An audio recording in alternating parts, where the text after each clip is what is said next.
A St. Paul man is charged in connection with the fires set at the Minneapolis Police Department's 3rd Precinct during unrest in the city 2 weeks ago. He made his first court appearance today.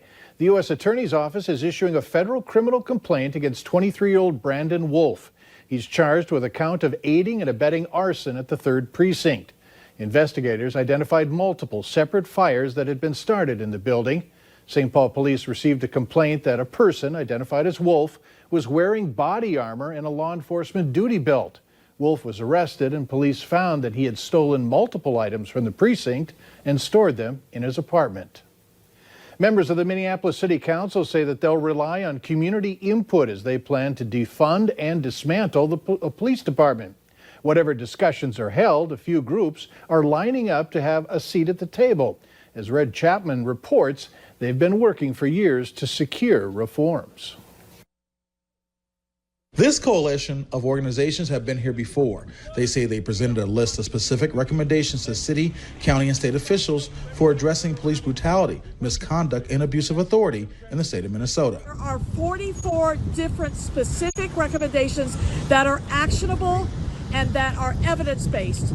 And because they're evidence-based, we know they will actually work. Now they are presenting them again with a collective voice. Set up an agency outside of law enforcement, an independent agency that with powers to investigate and prosecute police critical incidents. This issue isn't just about George Floyd.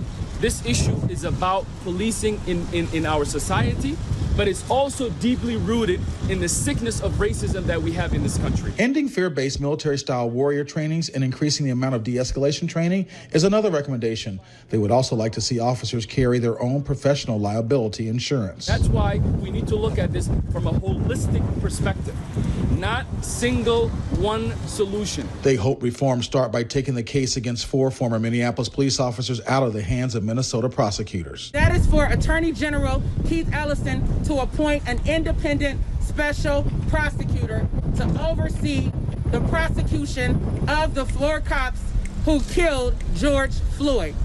Preferably someone from out of state, a high level of caliber and credentials and experience in addressing these issues. The Minneapolis City Charter requires some kind of police unless residents vote to change that provision. Today, the family and friends of George Floyd said their final goodbyes at his funeral in Houston, Texas. The 46-year-old father died in police custody on Memorial Day. Those who eulogized Floyd said that they will continue fighting for change. The mayor of Houston also signed an executive order banning police chokeholds. Up next on Valley News Live 10 at 10, tips for using your credit card if cash is tight right now and how to get help on fees.